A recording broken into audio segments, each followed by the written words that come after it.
guys, welcome to Absolute Modics, proudly sponsored by Tuned and Styled. I'm Bloody. We've had a couple of requests again. This time you want an oil change, so that's what we're doing. Today you're going to need your jack, your axle stands, your oil for your car, a bowl to catch your oil, and your oil filter. First off, we're going to raise the car off the floor till it gives us access to get at the sump and at the oil filter, because that oil filter is underneath. So we're going to raise the car and we're going to stick it on a set of axle stands. Make sure you always use axle stands because you don't want that car slipping off and landing on you, because it isn't going to be pretty. So jack your car up nice and high, get it nice and secure on some axle stands, and then you know you'll be safe working underneath it.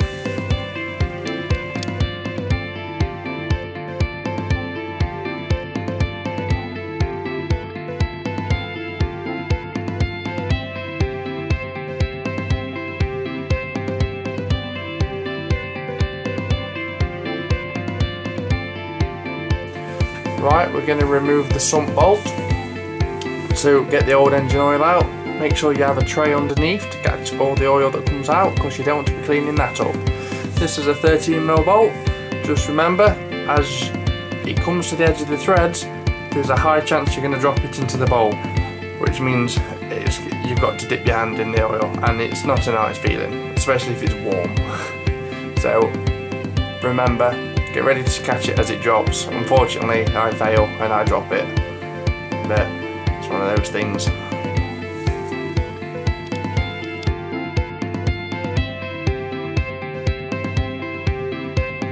Once you remove the sump bolt, make sure you wipe it down thoroughly, as most of them are magnetic. The purpose of that is any loose bits of metal that's gone around your oil system is then stuck to the sump bolt. So when you do your oil change, you get to remove them.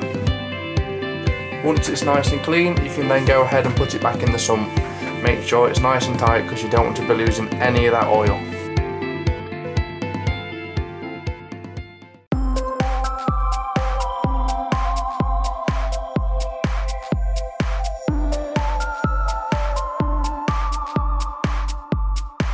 The filter housing on this is underneath the engine near our sump, so we have to access it from underneath, another reason why we jacked it up.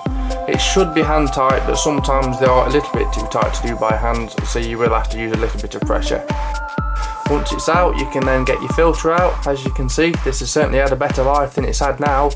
Nice and dirty, nice and used, all ready for a new one. So we're going to clean the housing down, because we want to get as much of that old oil out as possible so it don't go back through.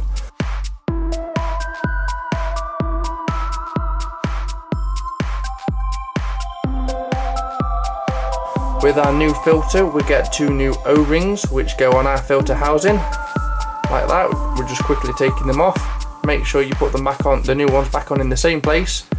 This stops any leaks happening, because you don't want to be losing that oil.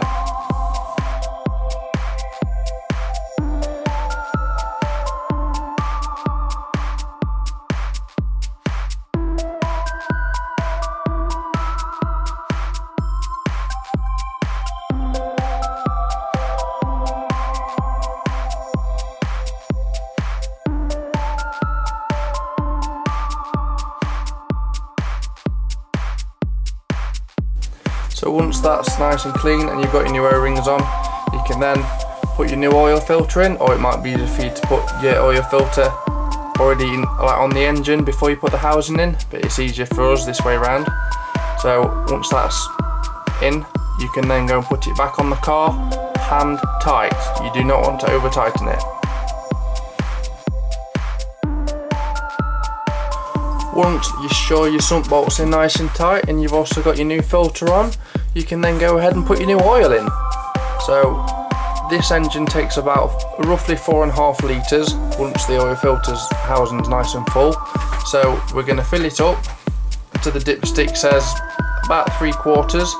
We're going to run the engine. We're going to get all the oil around the nice new filter.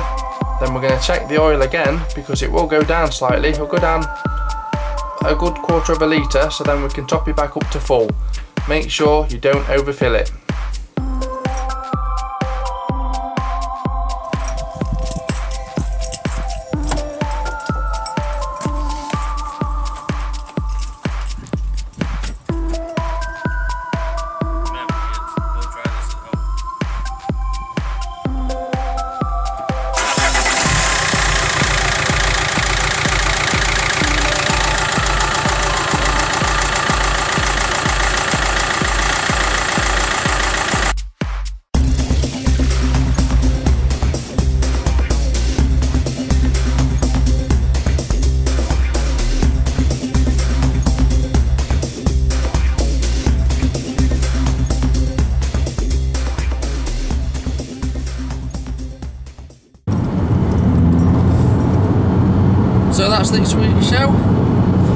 like to know what you think. I'd like to know if you like anything recording, any questions.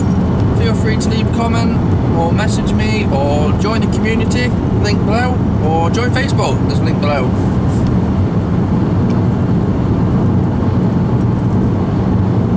I'd really like to know what you think.